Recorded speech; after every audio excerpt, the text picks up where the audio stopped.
My daughter staged a fall inside our home, screaming, "Dad, this is your fault! You hurt me!" I immediately dialed emergency services. When the paramedics arrived, they checked her carefully and said, "She's not injured at all. This is a complete fabrication." The sound of approaching sirens sent her into a panic, and what happened next flipped our lives upside down forever. Before we continue, make sure to subscribe to the channel and drop a comment telling us what time it is where you're watching from. The crash yanked me out of sleep like glass shattering in my head. My chest pounded as I shot upright, my pajama shirt twisted tightly around me. Something heavy had slammed against the hardwood floor in the living room. I stepped onto the cold ground, heart racing as I hurried down the hall. "Dad." "Look what you've done! I fell because of your clutter!" Her voice cut through the dark like a blade. I reached the living room, lit only by faint outlines. My daughter, Diane, lay sprawled near the coffee table, her face contorted as if in pain, clutching her bent leg. "What clutter, Diane? Let me see your leg." The room was spotless. Magazines stacked neatly, remote in place, glasses resting on the lamp table. Nothing blocked her path. "Don't touch me!" "You always make things worse." "Now I can't get up," she cried, voice tinged with manipulation though her expression looked convincing. I knelt down beside her. "Diane, if it's serious, we need to check. Try moving your toes." "It's all your fault! Everything hurts!" she moaned, pushing me away. The more I looked around, the less sense her story made. The path was clear, exactly as it had been for years. "What did you trip over?" I asked. "Your stuff." I was getting water in the dark. But my house had always been tidy, organized. Nothing matched her claim. "Are you calling me a liar?" she shouted. "I'm lying here hurt, and you're arguing with me." My stomach tightened. Her words didn't align with reality, but she was still my daughter. "Let's at least get you on the couch." "I can't move. It hurts too much." Her tone was dramatic, almost rehearsed. In my decades of experience, I'd seen real injuries. This felt different, too theatrical. Finally, I said, "We should call an ambulance." "No doctors?" She panicked instantly, almost too quickly. Not after what happened to Mom. That struck deep. My wife had passed in a hospital 3 years earlier. Diane had avoided medical care since, claiming fear of hospitals. But her sudden resistance felt like another convenient excuse. "If your leg's broken." "It's not broken." "I just twisted it. Please, just help me." I studied her closely. No swelling, no bruises, an oddly flexible movement for someone in supposed agony. "All right," I said carefully, helping her up. She exaggerated every gasp, yet I noticed she used both legs when she thought I wasn't looking. Once on the couch, she sighed dramatically. "I'll need help for days, maybe weeks." Requests followed immediately: ice, pain relief, a blanket. I fetched them silently, observing how she applied the ice without caution, like someone perfectly fine. "Thank you, Dad. You're so kind," she said sweetly, though her words felt hollow, like bait for something bigger. Standing in the kitchen, water glass in hand, my mind turned over the contradictions. No obstacle on the floor, her refusal of medical care, her suspiciously staged pain. Something wasn't adding up. At 38 years old, Diane behaved as though she were a teenager inventing excuses to skip class. But the question lingered. Why? What did she hope to gain from this carefully staged performance? I handed her a glass of water, watching as she received it with dramatic gratitude, as though I had delivered a miracle. She settled herself on the couch like royalty, fluffing pillows and testing the remote. "I think I'll need your help for a while. Dad, it really hurts when I put weight on it." The puzzle pieces were all on the table, but the complete picture still evaded me. One fact stood clear. My daughter was faking, and she was setting herself up to squeeze as much out of this act as she possibly could. The following morning brought no reprieve from her endless requests. I hadn't slept properly, my mind running laps around the lies she had told. By sunrise, I was groggy and irritable, while Diane seemed well, rested and eager to lean deeper into her role as the helpless victim. "Dad, could you bring me toast and orange juice? And maybe fix these pillows?" Her requests began before I could finish my first coffee. The day stretched endlessly before me. By mid-morning, I had already made 3 separate trips to the kitchen. The toast wasn't browned enough. The juice had too much pulp. The eggs were too soft, then too hard when I tried again. Sorry to be so much trouble, Dad, but this leg just makes everything impossible. Each apology felt less like sincerity and more like another chess move designed to keep me off balance, guilt-ridden, and obedient. Could you change the channel? This show is giving me a headache. I passed her the remote, but she insisted her hands trembled too much from the supposed pain. That left me to sit nearby, flipping through channel after channel at her command, a cooking show, then the news, then something about animals, back and forth until she finally decided on a daytime talk show. Half an hour later, she wanted a snack. Just something small, Dad, maybe crackers, some cheese, and a few grapes if we have them. I put together the plate only for her to wave it away. Actually, I'm not that hungry. But could I get some more ice for my leg? And so it continued. Every 30 minutes, a new request. Food, blankets, pillows, changes in room temperature, a magazine from the other room. Always followed by the same sugary line. I know this is hard for you too, Dad, but I really can't do anything for myself. By early afternoon, the truth was glaring. This wasn't about an injury at all. It was about control. Diane wasn't seeking care. She wanted to be waited on every minute of the day. Then came the final push. Could you rub my shoulders, Dad? All this lying around is making me stiff. My patience stretched thin, but I obliged, massaging her while my mind replayed the last 24 hours. That feels amazing. You've always had strong hands, she purred, satisfaction radiating from her voice. Her scheme was working perfectly. She had turned me into her personal servant, hidden behind the shield of a fake injury. Could you rub my feet too? They're cramping from being in one position. She shifted her injured leg carefully to avoid close inspection. I noted every detail. The deliberate positioning. The overly cautious movements that didn't match her supposed pain. By evening, her demands escalated. Dinner had to be a specific kind of soup, made from a brand we didn't have, paired with bread from a particular store. I drove to 3 different shops to collect everything. But when I returned, triumphant, she suddenly changed her mind. Actually, pasta sounds better. That night, as I collapsed into bed after a 16-hour day of serving her whims, my decision solidified. I wasn't just her father anymore. I had been cast as the butler in her play, and I had finally reached my limit. The next morning, I sat at the kitchen table, pretending to read the paper while forging my plan. My conclusion was simply it was time to end this charade. Dad, I need the bathroom. Can you help me get there? Perfect. I guided her carefully down the hallway, noticing once again how smoothly she moved when she thought I wasn't paying close attention. Take your time, I said, closing the door behind her. As soon as the latch clicked, I crossed the kitchen with steady hands and picked up the phone. My pulse raced, but my voice was calm when the dispatcher answered. I need an ambulance. My daughter may have injured her leg, but she's refusing proper examination. Is she conscious and breathing normally, sir? Yes. But she claims she fell 3 days ago, and I'm worried. I gave them the address, and the operator assured me help would arrive within 15 minutes. I hung up just as the toilet flushed. I replaced the phone quickly and returned to my chair, newspaper in hand. My heartbeat thundered, but my face stayed neutral. Diane emerged, acting out her routine of exaggerated limping. I guided her back to the couch with practiced patience. Better? I asked. Much better. You're always so patient with me, Dad. Her gratitude rang hollow, but I smiled faintly, biding my time. 12 minutes later, the distant cry of sirens reached the house. What's that noise? Diane asked, craning her neck. Probably just an ambulance passing through, I said casually, though inside, adrenaline surged. The wail grew louder, then cut off abruptly. Through the window, I saw the red and white county ambulance pulling up in front of my home. 2 uniformed paramedics climbed out, equipment in hand. Dad. Diane's voice sharpened. Why are they stopping here?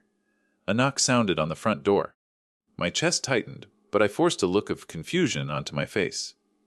Good afternoon, sir, said the lead paramedic. I'm Gregory Thompson, and this is my partner, Walter Ruiz. We received a call about a possible injury at this address. I feigned hesitation. I didn't call an ambulance. There must be a mistake. Actually, sir, someone did call. We were told there might be a leg injury here. Is there anyone in need of medical care? I glanced toward Diane. Her face had drained of color, fingers gripping the armrest until her knuckles turned white. My daughter hurt her leg a few days ago, but she's been avoiding doctors, I said carefully. I didn't call anyone! Diane's voice rose in panic. I don't need an ambulance. Please send them away! The paramedics stepped into the room, their professional presence making the space feel suddenly official, serious. Ma'am, Gregory said calmly, we're not here to force anything on you. We just want to take a quick look. Sometimes injuries are worse than they appear. No, I don't want strangers touching me! Dad, tell them to leave! But her panic wasn't about hospitals. It was about being exposed. I could see it in her eyes. Diane, I said firmly, just let them check, for my peace of mind. Walter's voice softened. Ma'am, we deal with medical anxiety all the time. We'll be quick and gentle. For the first time in days, Diane's fear was real.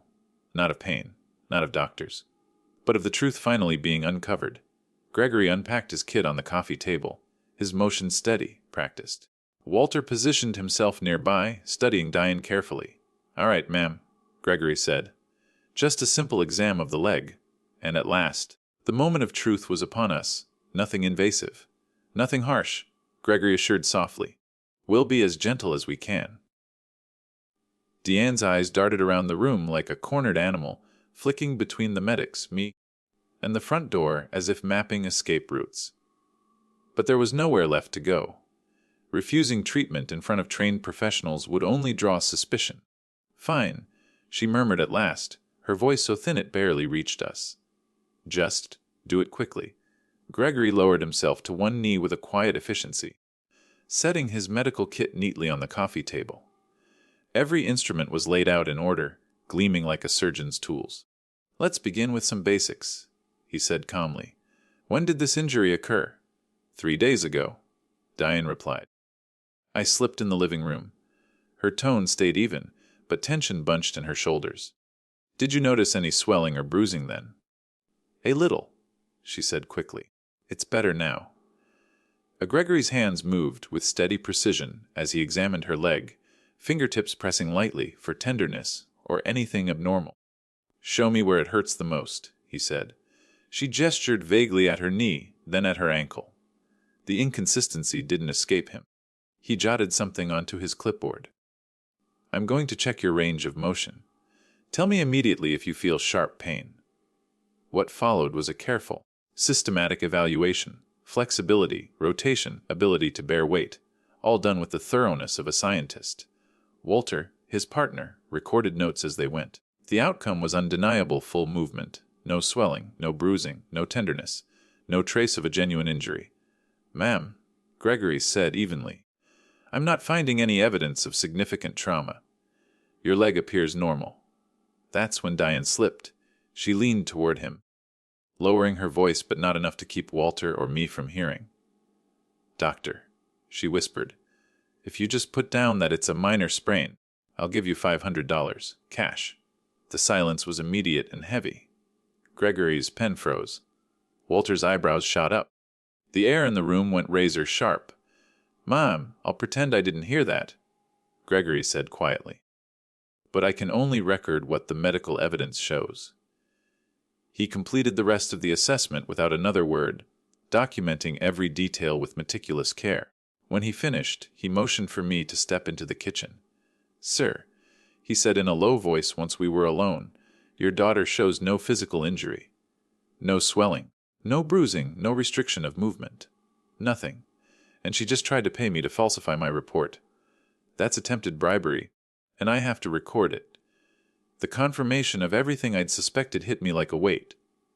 3 days of being ordered around, 3 days of lies, and now this. What do you recommend I do? I asked.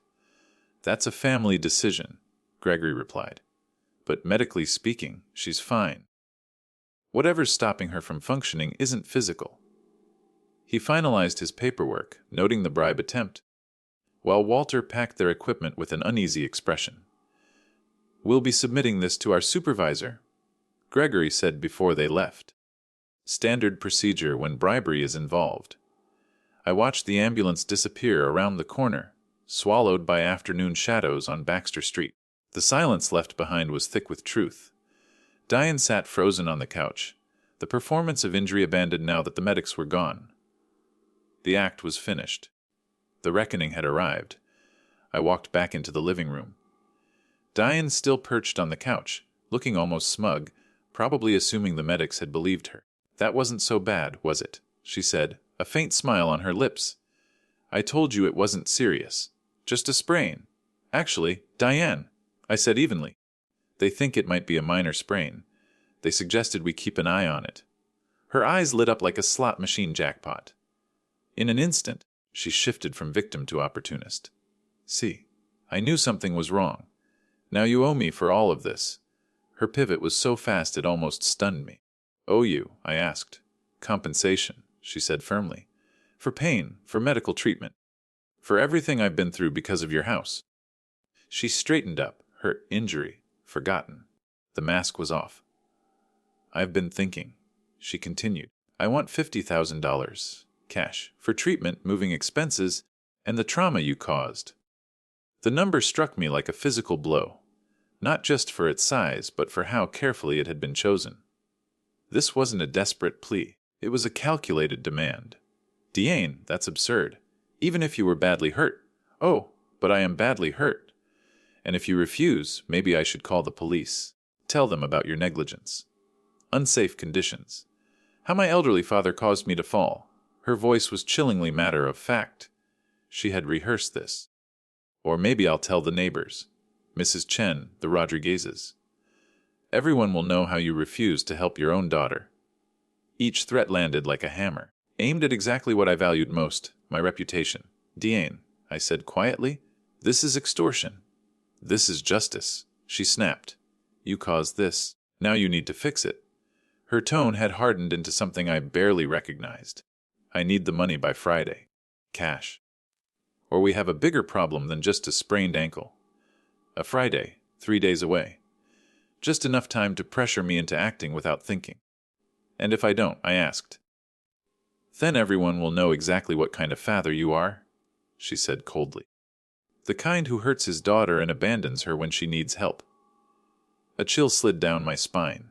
This wasn't just manipulation. It was character assassination. I leaned back, studying her. Somewhere inside was the daughter I'd raised. But sitting across from me now was a stranger. Someone who believed lying, threatening, and extorting her father was an acceptable solution. 50,000 by Friday, I repeated slowly. "That's right," she said, leaning forward. "Don't try to talk me out of it. My mind's made up. That's a very specific figure," I said, keeping my voice neutral. "Why exactly 50,000? "It's what I need to get back on my feet. Medical bills, therapy, maybe moving somewhere new." Her answer came too quickly, too practiced. There were cracks in her story. "Start fresh from what?" I asked. For the first time she hesitated. Her eyes flicked away. "Things have been hard," she muttered. "Financial pressure." "What kind of financial pressure?" "Does it matter? You owe me for this injury." But the evasion told me everything. "How much debt are you in?" I pressed. Her composure faltered. 35,000. Maybe a bit more with interest. The confession spilled out like she'd been holding her breath. 35,000 in debt, demanding 50,000 in compensation. The math was clear. Credit cards, personal loans, some other things, she said. "Gambling?" I asked quietly. Her face flushed. I had my answer. "Online gambling, no doubt." "It started small," she said, voice trembling now. "I thought I had a system. I could win it back." "How long?" 6 months, maybe 8. I just needed one more win, the classic gambler's fallacy. "So instead of asking for help, you faked an injury and tried to extort me," I said flatly. "It's not extortion. You did cause me to fall. I just exaggerated the injury." "Exaggerated," I repeated, almost laughing at the word. 3 days of lies, of being treated like a servant, of threats, and now this? I knew you wouldn't help me otherwise, she said softly. You would have just lectured me about being responsible and making better choices. Diane said bitterly. And she wasn't wrong. I would have. I would have told her to face her creditors, to get a job, to clean up her own mess instead of looking for shortcuts. So rather than talk to your father honestly, you thought trickery and threats were better options. I asked. I thought it would be easier, she muttered. Quick, simple. Everybody wins. Everybody wins. The distortion of logic was breathtaking. In her mind, extorting 50 of Zalozerden from me was some kind of shared victory.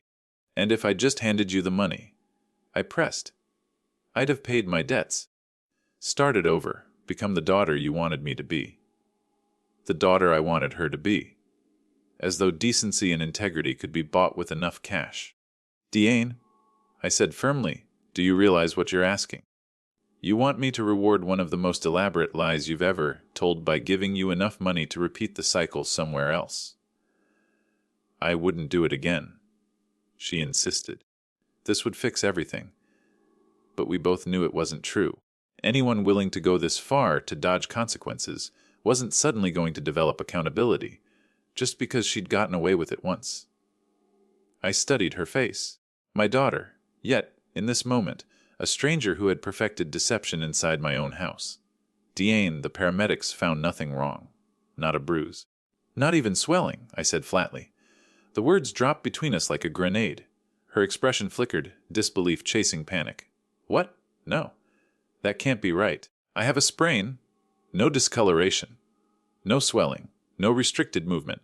No pain response? I replied. Gregory Thompson has been a medic for 15 years. His conclusion was clear. Her mouth opened, closed, opened again, silently gasping like a fish out of water. The calm manipulator had vanished, replaced by a woman scrambling to salvage a scheme unraveling before her eyes. And then, I added, you tried to bribe him. $500 for a false diagnosis. That's in his report.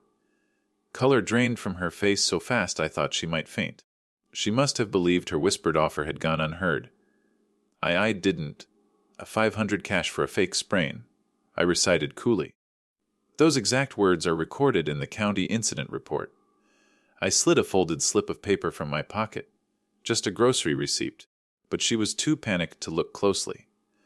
Patient attempted to offer monetary compensation for falsified medical record. Offer declined and documented as per protocol. The fabricated quote landed exactly as intended. Diane sagged like a punctured balloon. You can't. This isn't. In this state, trying to extort money with lies qualifies as fraud. Combine that with bribery of a public official, and you're looking at felony charges. Her breath quickened, shallow and uneven. The blackmailer was gone. In her place sat a frightened child. I'm your daughter, she pleaded. Yes, I said quietly. Which makes this all the more devastating. I tucked the document back into my pocket and met her eyes. The medics already filed their official report. It says you're uninjured, you tried to bribe them, and you've deceived your family for days. Her voice shrank to a whisper. What are you going to do? That depends on what you do next. I rose to my feet, looking down at her small form hunched on the couch. For the first time in 3 days, I felt authority return to my own home. You've got decisions to make, Diane. Real ones. About who you're going to be, and whether you'll own the consequences of what you've done. Her eyes filled with something different now. Not calculation, not performance, but the faint glimmer of genuine remorse. I need time, she whispered. Use it wisely, I said, turning toward the kitchen. Think about the kind of woman you want to be when this is all over. Behind me, I heard her sobbing. Not the rehearsed, manipulative tears she'd wielded before, but raw, unguarded crying. The sound of someone facing themselves for the first time. Suddenly she bolted upright, panic eclipsing everything else. I'm leaving. I won't stay here and wait for the police. Her voice cracked as she stumbled toward the guest room. The injury, forgotten, she moved with frantic energy, grabbing clothes and stuffing them into a duffel bag. Diane, stop. No, you can't keep me here. There are no police, I said. She froze mid-motion, jeans clutched in her hands. Slowly, she turned toward me, confusion softening the terror. What do you mean? Wanted to see your reaction, I said calmly, leaning against the doorframe, to confirm the truth, and you gave me exactly the confirmation I needed. You tested me, yes? Every threat, every lie. It was to see how you'd react when cornered, and you reacted like someone who knew she was guilty. Her expression cycled through confusion, then comprehension, then a kind of stunned respect. She sank down onto the bed, the duffel forgotten. You played me. I gathered evidence, tested responses, drew logical conclusions, I explained. That's what engineers do. We find flaws in systems. And Diane, you had too many flaws to miss. She lowered her gaze to her hands, no longer props in a performance, but the hands of someone caught in her own dishonesty. The medic's report sealed it, I continued. Professional confirmation of no injury, followed by your attempt at bribery. Case closed. So no police report. No charges. Not yet. That depends entirely on what you do from here. For the first time, she asked the right question. What do you want from me? I want you to choose who you're going to be. The manipulator who avoids responsibility, or the woman who faces her mistakes and rebuilds, the fight drained out of her. She nodded, clutching her hands together like a child holding on to hope.